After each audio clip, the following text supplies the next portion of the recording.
तो एग्जाम में सिलेक्शन चाहिए होता है तो आपको लिए क्या करना पड़ेगा, प्रैक्टिस करना बहुत ज़्यादा ज़रूरी है। तो इसीलिए मैं आपके लिए लेके आया हूँ राजस्थान ज्योग्राफी के लगभग 25 से 30 क्वेश्चन, जो आपकी तैयारी को क्या करेंगे और बेहतर बनाएंगे। जो आपके आने वाला एग्जाम है एलडीसी, वहाँ से सीधे प्रश्न पूछने की क्या है, पूरी पूरी संभावना है। तो क्लास को पूरी देखना, ओके, और मुझे कमेंट करके इसके आंसर बताना, ओके। तो ये पहला क्वेश्चन क्या है, राजस्थान बांगल यानी अर्ध शुष्क मरुस्थल के संदर्भ में निम्नलिखित कथनों पर विचार कीजिए।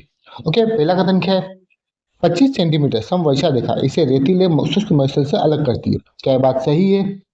भाई दूसरा कथन क्या कहता है, इस क्षेत्र को शुष्क और उपाद्र क्षेत्रों के मध्य स्थित होने के कारण क्या कहते हैं, संक्रमणकालीन जलवायु का प्रदेश कहा जाता है। क्या यह बात सही है? वहीं तीसरा कथन है, यहाँ औसत वर्षा 25 से 50 सेंटीमीटर तक होती है। तो इसका आंसर क्या होगा, एक, एक दो, दो तीन, या फिर तीनों सभी? बताओ जल्दी, इसका आंसर क्या होगा? इसका आंसर होगा तीनों बातें क्या है, बिल्कुल सही है। यानी कि इसका आंसर होगा सी। इसका आंसर क्या होगा, सी होगा। ओके, इसकी व्याख्या देखिए अपन, तो देखो, विभाजन रेखा की बात करें अपन तो मरुस्थल के दो मुख्य भाग हैं। कितने भाग है, दो मुख्य भाग है। 25 सेंटीमीटर रेखा शुष्क और अर्ध शुष्क से अलग करती है। ओके, आपने पढ़ा होगा ना राजस्थान का मैप में, अगर मैप को देखें अपन तो जो ये है, ये कौन सा है, शुष्क है। उसके बाद कौन सा है, ये अर्ध शुष्क है। उसको अलग कौन कर रहा है, तो 25 सेंटीमीटर समवर्षा रेखा। ओके, वहीं जलवायु की बात करें अपन तो ये अरावली यानी उपाद्र जलवायु है अरावली की। वहीं थार, थार की जलवायु क्या है, शुष्क है, के बीच का क्षेत्र है, इसलिए इसे क्या बोलते हैं, संक्रमणकालीन क्षेत्र कहते हैं। ओके, वहीं वर्षा की बात करें तो यहाँ पर वर्षा कितनी, औसत वर्षा 25 से 50 सेंटीमीटर के बीच है। यानी कि तीनों बातें क्या है अपनी सही है। तो अपना आंसर क्या हुआ, सही हुआ। आगे चलिए अगला क्वेश्चन देखो आप। अगला क्वेश्चन है, गगर के मैदान के संदर्भ में निम्नलिखित का सही मिलान कीजिए। ओके, नाली किसे बोलते हैं, बग्गी व काठी किसे बोलते हैं, और सेम किसे बोलते हैं। ओके, अब देखो, नाली किसे बोलते हैं, गगर के मैदान में पाई जाने वाली उपजाऊ चिकनी मिट्टी को बोलते हैं क्या, या फिर गगर नदी के मार्ग या पाट को हनुमानगढ़ में दी गई संज्ञा बोलते हैं। बताओ मुझे, या फिर अत्यधिक सिंचाई और जल भराव से उत्पन्न पारिस्थितिकी समस्या है। नाली क्या है, नाली गगर, नाली ही गगर नदी के मार्ग या पाट को हनुमानगढ़ में दी गई संज्ञा है। ओके, बग्गी की बात करें तो बग्गी क्या है, गगर के मैदान में पाई जाने वाली उपजाऊ चिकनी मिट्टी है। वही सेम क्या है, अत्यधिक सिंचाई और जल भराव से उत्पन्न पारिस्थितिकी समस्या है। यानी आंसर क्या हो जाएगा, एक का क्या है, टू है, दूसरे का क्या है, वन है, और थर्ड का क्या है, थर्ड है। ओके, तो आंसर क्या हो जाएगा, देखो आप, इसका आंसर हो जाएगा ए। ओके, समझ में आया। आगे चले अगला देखो, अब देखते हैं व्याख्या। नाली किसे बोलते हैं, हनुमानगढ़ में गगर नदी के तल तल या मार्ग को स्थानीय भाषा में क्या बोलते हैं, नाली कहते हैं। वहीं बग्गी, यहाँ की उपजाऊ भूमि यानी उपजाऊ चिकनी मिट्टी को बग्गी या काठी की बोलते हैं। क्या बोलते हैं, बग्गी या काठी बोलते हैं। ओके, वहीं सेम क्या है, तो इंदिरा गांधी नहर के कारण जल स्तर ऊपर आने से सेम की समस्या यहाँ की सबसे बड़ी क्या है, चुनौती है। ओके, समझ में आया, तो अपना आंसर ए सही था। आगे चले अगला क्वेश्चन देखो आप। अगला क्वेश्चन है अपना, शेखावटी प्रदेश में, शेखावटी प्रदेश में वर्षा जल को संग्रहित करने के लिए बनाए गए कच्चे कुओं को स्थानीय भाषा में क्या कहते हैं, क्या कहते हैं, जल्दी मुझे बताओ, जल्दी बताओ। इसे कहते हैं जोहरिया नाड़ा। क्या कहते हैं, जोहरिया नाड़ा। ओके, अब इसकी व्याख्या देखें तो देखो, जोहरिया नाड़ा किसे बोलते हैं, तो शेखावटी, शेखावटी में क्या क्या शामिल है, तो सीकर, झुंझुनू और चुरू। ओह, ओके, तो मैं जल संचयन के लिए बनाए गए पारंपरिक कच्चे कुओं को क्या बोलते हैं, जोहर कहते हैं। वहीं सर किसे बोलते हैं, मानसून के दौरान बनने वाले तालाब को सर कहते हैं। वहीं बीड़ क्या है, यहाँ के सार्वजनिक चारागाह या घास के मैदान को क्या बोलते हैं, बीड़ बोलते हैं। ये सब किसकी बातें हैं, तो शेखावटी क्षेत्र की बात है। किसकी, शेखावटी क्षेत्र की बात कर रहे हैं अपन। ओके, यानी कि नागौरी उच्च भूमि की बात की अपन ने। ओके, आगे चले अगला क्वेश्चन देखो आप। अगला क्वेश्चन है, शेखावटी का तापांतर और चूने की परत के बारे में कथन और कारण का क्वेश्चन है अपना। कथन क्या कहता है, कथन ए कहता है कि शेखावटी क्षेत्र में राजस्थान का सर्वाधिक वार्षिक तापांतर और सर्दियों में अधिक सर्दी देखी जाती है। और कारण क्या दे रखा है, देखो कारण दे रखा है इसका, इस क्षेत्र में मिट्टी के नीचे चूने की एक मोटी परत पाई जाती है। क्या बात सही है, मुझे जल्दी बताओ, इसका आंसर क्या होगा, कमेंट करो फटाफट। देखो अपन व्याख्या देखें इसकी, तो इसकी व्याख्या क्या है, चूने की परत ऊष्मा का अवशोषण और विकिरण बहुत तेजी से करती है। इसके कारण दिन वो गर्मियों बहुत गर्म और रातें सर्दियां बहुत ठंडी हो जाती है। यही कारण है कि यहाँ का वार्षिक तापमान क्या है, उच्च रहता है। यानी क्या है, ए और आर दोनों सही है, और आर ए की क्या है, सही व्याख्या भी करता है। यानी ए आंसर अपना सही है। आगे चले अगला क्वेश्चन देखो आप। अगला क्वेश्चन है, शेखावटी प्रदेश की मुख्य नदी कातली के प्रवाह के क्षेत्र उसे जुड़ी पहाड़ियों को किस नाम से जाना जाता है? क्या बोलते हैं उसे? बोलते हैं तोरावटी। क्या बोलते हैं? तोरावटी। गोलवार प्रदेश किसे बोलते हैं? तो लूनी बेसिन को। किसे बोलते हैं? लूनी बेसिन को। ओके, चलो अब देखो व्याख्या देखिए अपन इसकी। तो तोरावटी क्या है? तोरावटी क्या है? कातली नदी सीकर और झुंझुनू में बहती है। कातली नदी कहाँ बहती है? सीकर और झुंझुनू में बहती है। इसके बहाव क्षेत्र को तोरावटी कहते हैं और यहाँ स्थित पहाड़ियाँ तोरावटी की पहाड़ियाँ कहलाती है। वहीं गोलवार किसे बोलते हैं? ये लूनी नदी के बहाव क्षेत्र पाली जालोर को कहते हैं। ओके, तो निष्कर्ष क्या होगा अपना? तोरावटी, यानी कि अपना आंसर भी सही था। आगे चले, अगला क्वेश्चन देखो आप। अगला क्वेश्चन अपना कथन कारण का जो बात कर रहा है नागौरी उच्च भूमि की मृदा संरचना के बारे में आपको बताया गया है। कथन ए क्या कहता है? नागौरी उच्च भूमि नागौरी उच्च भूमि क्षेत्र की मिट्टी बंजर और रेतीली है जो कृषि के लिए उपयुक्त नहीं है। ओके, क्यों? कारण क्या दे रखा है? इस क्षेत्र की मिट्टी में सोडियम क्लोराइड की मात्रा अत्यधिक पाई जाती है। क्या ये बात सही है? जल्दी बताओ, कमेंट करो फटाफट। देखो उसकी व्याख्या देखिए अपन। जैसे इसका आंसर क्या है? इसका आंसर भी क्या है? ए है।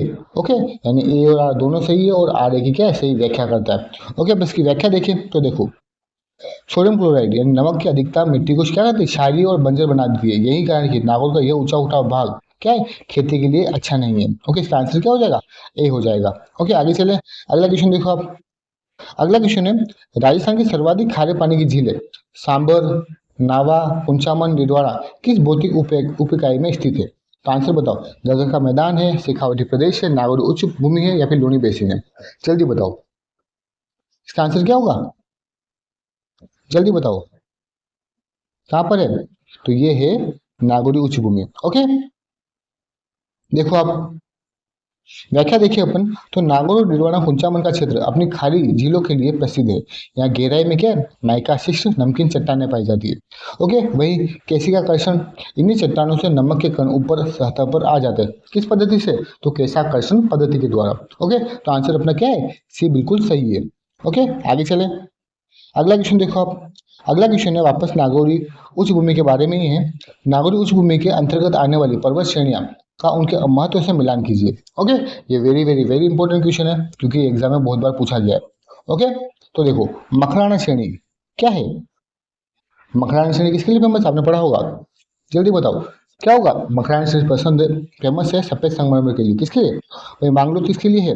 तो मांगलोर है जिप्सम के जमाव के लिए। और जायल श्रेणी कहाँ है? तो फ्लोराइड की अधिकता के लिए, यानी कुब्बड़ पट्टी। ओके, तो आंसर क्या हो जाएगा इसका भी?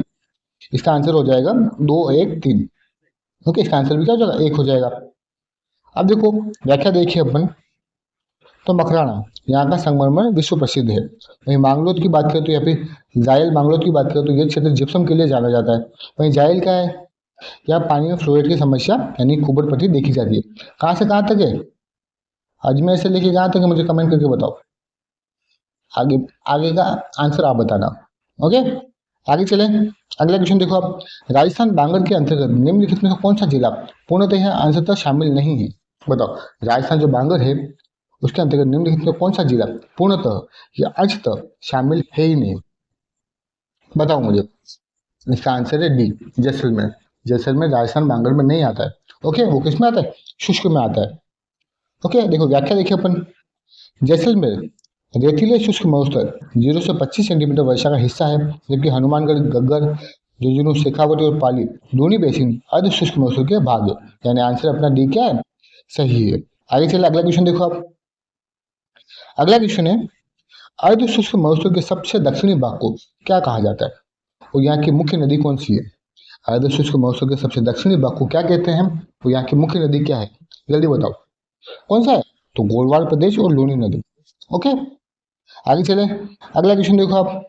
अगला क्वेश्चन से पहले अपन व्याख्या देख लेते हैं एक बार। लूनी बेसिन इसे गोलवार प्रदेश भी कहते हैं। यह जोधपुर, पाली, जालोर और बालोतरा जिलों में फैला है। लूनी यहाँ की क्या है? मुख्य नदी है। आंसर अपना सी बिल्कुल सही है। आगे चले, अगला क्वेश्चन देखो आप। अगला क्वेश्चन है राजस्थान के किन जिलों में भूमिगत जल में फ्लोराइड की मात्रा अधिक होने के कारण वहाँ के निवासियों में शारीरिक विकृतियाँ जैसे टेढ़ी हड्डियाँ और पीले दांत दिखाई देती है? कहाँ पर है? जल्दी बताओ। ये है नागौर से अजमेर। आंसर क्या है? बी सही है। अजमेर से नागौर, ठीक है ना? अजमेर टू नागौर। ओके, क्या पाया जाता है वहाँ पे? तो फ्लोराइड अधिक पाया जाता है। क्या पाया जाता है? फ्लोराइड अधिक पाया जाता है, जिससे क्या है, कौन सा रोग होता है, बताओ जल्दी कमेंट करके मुझे। तो देखो, अगर व्याख्या देखिए अपन तो कुब्बड़ पट्टी, नागौर और अजमेर जिले के बीच की पट्टी में फ्लोराइड युक्त पानी के सेवन से लोगों की पीठ झुक जाती है और कुब्बड़ निकल जाती है, इसलिए इसे कुब्बड़ पट्टी, बांका पट्टी या फिर होच बेल्ट कहा जाता है। ओके, यह क्षेत्र फ्लोराइड प्रदूषण के लिए जाना जाता है। ओके, आंसर बी अपना सही है। आगे चले, अगला क्वेश्चन देखो आप। अगला क्वेश्चन है, लूणी जवाई बेसिन के संदर्भ में निम्नलिखित तथ्यों पर विचार कीजिए। ओके, लूणी जवाई बेसिन के संदर्भ में निम्नलिखित तथ्यों पर विचार कीजिए। ओके, अब देखो पहला कथन क्या है, इस प्रदेश की पूर्वी सीमा काला बुरा डूंगर द्वारा निर्धारित होती है, क्या यह बात सही है, बताओ मुझे। मैं दूसरा कथन क्या है, लूनी नदी अरावली के बीच के उपजाऊ क्षेत्र को रोही का मैदान कहते हैं। लूनी नदी और अरावली के बीच के उपजाऊ क्षेत्र को क्या बोलते हैं, रोही का मैदान कहते हैं, क्या यह बात सही है। वहीं तीसरा कथन क्या बोलता है, सांचौर क्षेत्र इसकी उपजाऊ क्षमता के कारण राजस्थान का पंजाब कहलाता है, क्या यह बात सही है, जल्दी मुझे बताओ इसका आंसर क्या होगा। इसका आंसर होगा, पहली बात भी सही है, दूसरी बात भी सही है और तीसरी बात भी क्या है, बिल्कुल सही है। इसका आंसर भी क्या हो जाएगा, 1 2 3, यानी कि सी इसका आंसर बिल्कुल सही है। ओके, अब इसकी व्याख्या देखें तो देखो, रोही मैदान अरावली के पश्चिम में लूनी बेसिन का उपजाऊ हिस्सा क्या कहलाता है, रोही कहलाता है। वहीं सांचौर क्या है, 5 नदियों के प्रवाह क्षेत्र जैसा होने के कारण इसे राजस्थान का क्या बोलते हैं, पंजाब कहते हैं। वही निष्कर्ष क्या है, तीनों तथ्य लूनी बेसिन की सटीक भौगोलिक जानकारी देते हैं, यानी आंसर अपना सी क्या है, बिल्कुल सही है। आगे चले, अगला क्वेश्चन देखो आप। अगला क्वेश्चन है मिलान वाला, ठीक है ना, पश्चिमी राजस्थान की पहाड़ियों के संदर्भ में निम्नलिखित का सही मिलान कीजिए। ओके, 56 की पहाड़ियां कहाँ है, नाकोड़ा पर्वत की कहाँ है और पिपलूद की पहाड़ियां कहाँ है, जल्दी बताओ मुझे, कमेंट करो फटाफट। ओके देखो, पिपलूद को क्या बोलते हैं, मारवाड़ का लघु मरुस्थल, मारवाड़ का लघु माउंट आबू को बोलते हैं, क्योंकि वहां पे क्या होती है, मरुस्थल में सर्वाधिक वर्षा वाला स्थान है। वहीं नाकोड़ा पर्वत कहाँ है, तो ये कहाँ पर है, ये है बालोतरा में, जो जैन मंदिर हेतु क्या प्रसिद्ध है। वहीं 56 की पहाड़ियां कहाँ है, बाड़मेर में। बाड़मेर में कहाँ पर, तो मोकल सर से लेकर सिवाना तक गोलाकार पहाड़ियां है। ओके, तो आंसर क्या हो जाएगा, इसका आंसर भी हो जाएगा 2 1 3, यानी ए आंसर अपना बिल्कुल सही है। आगे चले, व्याख्या देखें अपन तो देखो, 56 की पहाड़ियां सिवाना बाड़मेर क्षेत्र की 56 पहाड़ियों का समूह, इन्हें ग्रेनाइट पर्वत भी कहते हैं। वहीं पिपलूद की बात करें अपन तो ये स्थान रेगिस्तान का सबसे आर्द्र स्थान माना जाता है, इसलिए इसे राजस्थान का लघु माउंट आबू भी कहते हैं। ओके, तो अपना ए आंसर क्या बिल्कुल सही था। आगे चले, अगला क्वेश्चन देखो आप। अगला क्वेश्चन है, बनावट या संरचना के आधार पर मरुस्थल के प्रकारों का, या क्या है, बनावट या संरचना के आधार पर मरुस्थलों के प्रकारों का उनके अर्थ से मिलान करना है। ओके, अभी देखो, ईर्द किसे बोलते हैं, हम्मादा किसे बोलते हैं और रेग किसे बोलते हैं। अगर आपने पढ़ा है तो जल्दी कमेंट करो मुझे, क्योंकि रिवीजन किया है आपने तो जल्दी मुझे कमेंट करो। ईर्द क्या है, ईर्द क्या है, जल्दी बताओ मुझे। ईर्द है पूर्णतः रेतीला मरुस्थल, यानी महान मरुस्थल कहलाता है। हम्मादा क्या है, तो चट्टानी या पथरीला मरुस्थल, जिसे पोखरण और फलोदी में। और रेग क्या है, मिश्रित मरुस्थल, तो इसका आंसर भी क्या हो जाएगा, 2 1 और 3, यानी आंसर ए सही है। ये 2 1 3 तो बहुत बहुत ज्यादा याद आया ना। आगे चले, अब देखो उसकी व्याख्या देखें तो देखिए, ईर्द क्या है, केवल बालू ही बालू जैसलमेर में विस्तृत है। हमारा क्या है, जहाँ चट्टानें पाई जाती है, रेत की टीले नहीं होते हैं। रेग क्या है, टीलों और कंकड़ वाले मिश्रित भाग को क्या बोलते हैं, रेग कहते हैं। ओके, तो व्याख्या समझ लीजिए अपन ने। अब बात करेंगे अपन वापस, अगला क्वेश्चन जो है, कथन कारण का वर्षा रेखाओं का महत्व क्या है।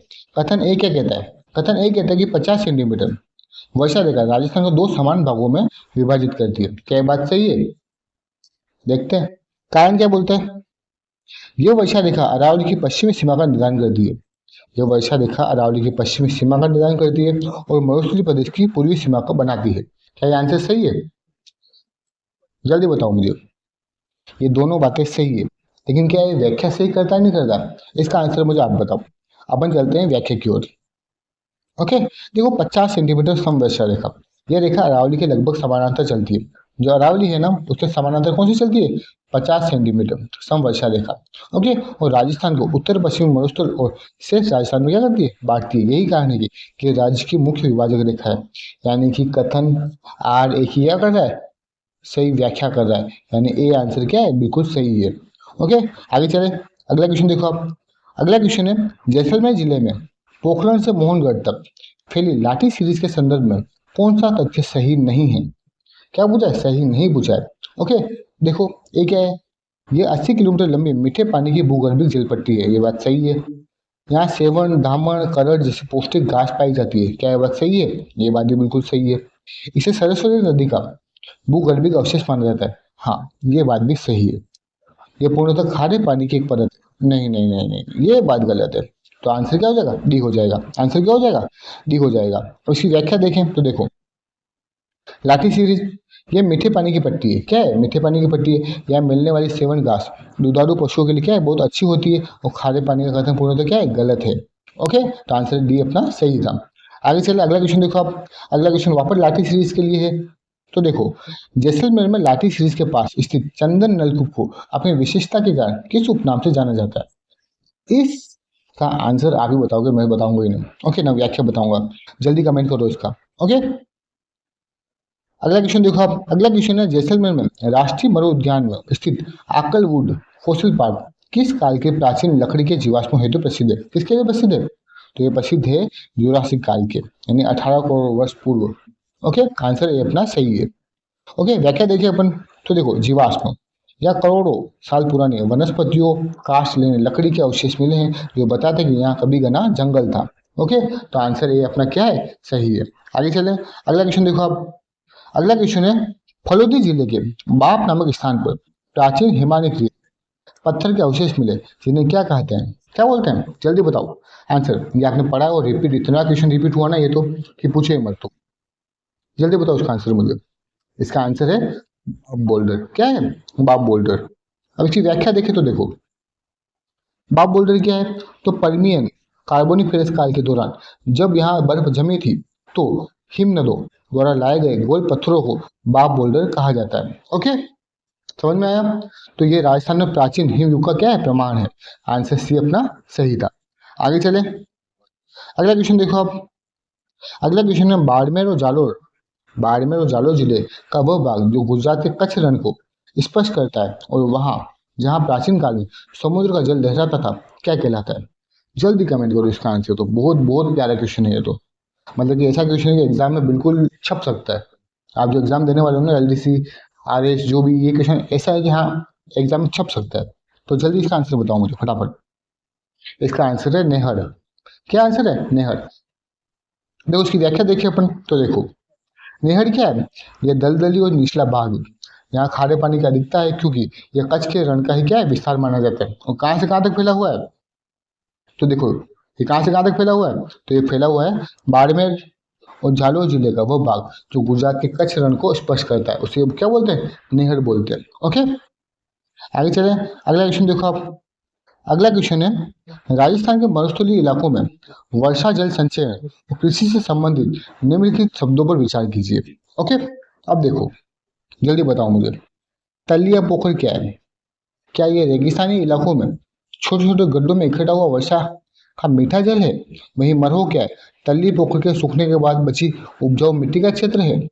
वहीं खड़ीन क्या है? तल्ली का जल सूखने के बाद उपजाऊ मिट्टी में की जाने वाली खेती है। हाँ, थर्ड तीसरी बात तो सही लग रही है मुझे। क्या है? पहली और दूसरी बात भी सही है। हाँ, पहली और दूसरी बात भी क्या है? बिल्कुल सही है। तो आंसर क्या हो जाएगा इसका?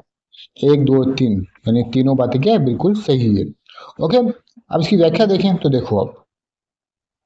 खड़ीन कृषि, राजस्थान में सर्वाधिक खड़ीन कृषि जैसलमेर में की जाती है। इसकी शुरुआत 15वीं शताब्दी में पालीवाल ब्राह्मणों द्वारा की गई थी, जो सामुदायिक कृषि का एक क्या है? बेहतरीन उदाहरण है। ओके, समझ में आया? तो आंसर अपना सी बिल्कुल सही था। आगे चले, अगला क्वेश्चन देखो आप। अगला क्वेश्चन है, मरुस्थल में पाई जाने वाली अस्थायी झीलों के संदर्भ में रण या टाट के बारे में सही तथ्य पहचानिए। ओके, यानी रण या टाट किसे बोलते हैं? पहला कथन क्या है? ये बालू का स्तूप मुक्त क्षेत्रों में छोटे छोटे गड्ढों में जल भरने से बनती है। ओके, पहला कथन तो ये है। दूसरा कथन इसका ये है कि इनका जल मिट्टी की लवणता के कारण क्या हो जाता है? खारा हो जाता है। वहीं तीसरा कथन देखो, राजस्थान में सर्वाधिक रन जैसलमेर जिले में पाए जाते हैं। अब इसमें से बताओ कि पहला कथन सही है कि दूसरा कि तीसरा, या एक और दो, या फिर तीनों? जल्दी बताओ। इसका आंसर भी क्या है? पहला भी सही है, दूसरा भी सही है, तीसरा भी सही है। तो आंसर क्या है इसका? तो इसका आंसर सी। क्या है? इसका आंसर भी सी। ओके, यानी एक, दो, तीन सभी सही है। ओके, अब देखो, प्रमुख रन की बात करें तो कन्नौर, बरमसर, पोखरण कहाँ पर है? जैसलमेर में। बाप कहाँ है? तो फलोदी में।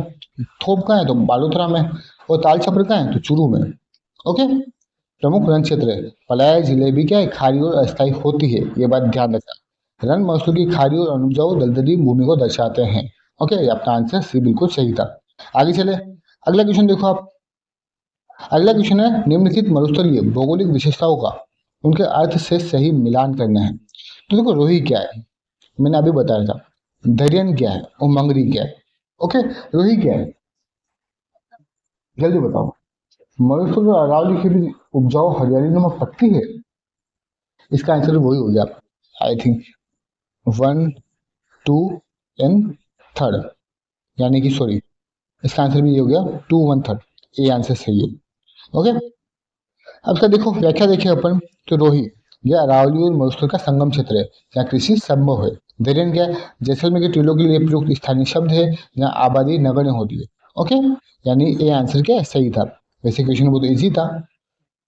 अब देखो अगला क्वेश्चन देखो आप। अरावली पर्वतीय प्रदेश के भूगर्भिक इतिहास के संदर्भ में निम्नलिखित कथनों पर विचार कीजिए। Very very very important question है, क्योंकि एग्जाम में बिल्कुल सीधा छप सकता है। ओके, तो पहला कथन देखो आप। अरावली विश्व की प्राचीनतम वलित और अवशिष्ट पर्वतमाला है। क्या ये बात सही है? आपने पढ़ा हो तो बताओ मुझे जल्दी कमेंट करके। वही दूसरा कथन देखो, इसकी उत्पत्ति प्री कैम्ब्रियन काल में लगभग 65 करोड़ वर्ष पूर्व में हुई थी और यह अंगारा लैंड का क्या है, अवशेष माना जाता है। क्या ये बात सही है? जल्दी बोलो। पहली बात तो सही है, ठीक है ना। जो तीसरा कथन है वो क्या है, वो गलत है। तो बताओ कितने बातें सही है? केवल एक सही, केवल दो, या केवल तीन? बताओ कितनी बातें सही है? तो इसमें सही है केवल दो बातें सही है, यानी तीसरी बात क्या है, वो गलत थी। अंगारा लैंड का नहीं, बल्कि किसका हिस्सा है ये, गोंडवाना लैंड का। किसका है, गोंडवाना लैंड का हिस्सा है। ओके, अब इसकी व्याख्या देखें तो देखो आप। अवशेष किसका है ये, अरावली गोंडवाना लैंड का अवशेष है, न कि अंगारा लैंड का। अध्ययन किसने किया था, A.M. हेरोन ने 1923 में अरावली की भूगर्भिक संरचना का विस्तृत अध्ययन किया था। ये आपको एक्स्ट्रा पॉइंट है, तो आंसर क्या है, सी सही है। ओके, आगे चले। अब अगला क्वेश्चन वापस कथन कारण का। थोड़ा ढंग से पढ़ना, अच्छे से पढ़ना, क्योंकि आजकल इसी टाइप के क्वेश्चन आ रहे हैं। ओके, अगर आप प्रैक्टिस करोगे आप क्या बनोगे, बेहतर बनोगे। अब देखो कथन कारण का क्वेश्चन है, किसके बारे में, तो अरावली का विस्तार और दिशा के बारे में। कथन क्या कहता है, कथन एक क्या कहता है, राजस्थान में अरावली की दिशा दक्षिण पश्चिम नैऋत्य कोण से उत्तर पूर्व ईशान कोण की ओर है। क्या ये बात सही है? वहीं कारण की बात करें तो अरावली का विस्तार गुजरात के पालनपुर से दिल्ली रायसेना की पहाड़ी तक कुल 652 किलोमीटर लंबाई में है। बताओ मुझे इसका आंसर क्या होगा। बातें तो दोनों सही है, लेकिन क्या व्याख्या कर रहे नहीं कर रहे, ये बताओ मुझे, जल्दी कमेंट करो, मैं इंतजार कर रहा हूँ। 1, 2, 3, 4, 5, जल्दी बताओ इसका आंसर मुझे कमेंट करके। व्याख्या पे चलते अपन सीधा। तो देखो, वैसे मैं इसका आंसर बता दूं आपको कि बातें सही है लेकिन व्याख्या नहीं करता है, ध्यान रखना। ओके, देखो व्याख्या देखिए अपन। तो विस्तार क्या है, राजस्थान में यह खेड़ ब्रह्म से खेतड़ी नीम का थाना तक लगभग क्या है, 550 किलोमीटर। कुल लंबाई कितना है, कुल लंबाई का 79.48% है। दिशा और कुल विस्तार दोनों तथ्य सही है, लेकिन विस्तार की लंबाई दिशा का कारण नहीं हो सकती है। इसलिए क्या है, कथन गलत हो जाता है, मतलब कि व्याख्या नहीं कर पाता है। ओके, आगे चले अगला क्वेश्चन देखो आप। अगला क्वेश्चन है, अरावली पर्वत श्रेणी मुख्य रूप से किन चट्टानी समूहों से बनी है। Very very very important, RS में एक क्वेश्चन आया था पहले। ओके, आरएस प्री का क्वेश्चन था, जो लोगों की हवा उड़ गई थी उस समय में, ठीक है ना। बताओ मुझे इसका आंसर क्या होगा। इसका आंसर होगा देहली महासमूह और अरावली सुपर समूह। ये आंसर बिल्कुल सही होगा अपना। ओके, अब इसकी व्याख्या देखिए अपन। तो देखो, चट्टान अरावली का उत्तरी और मध्य भाग क्वार्टेजाइट चट्टानों से बना है, जबकि दक्षिणी भाग मुख्य रूप से किसका बना है, ग्रेनाइट चट्टानों से बना हुआ है। ओके, तो अपना आंसर ए बिल्कुल सही था। ओके, इसी के साथ ये क्लास समाप्त होती है। कल वापस अपन लेंगे फिर से एमसीक्यू, जो बचे हुए पार्ट है उनका। तो डेली अपन 25 से 30 एमसीक्यू कर रहे हैं, जिससे आपकी तैयारी क्या है और बेहतर बनेगी। अगर वीडियो पसंद आया हो तो चैनल को क्या कीजिएगा, सब्सक्राइब कीजिएगा। क्या कीजिएगा, चैनल को सब्सक्राइब कीजिएगा। Okay, thank you so much भाई और बहन, थैंक यू।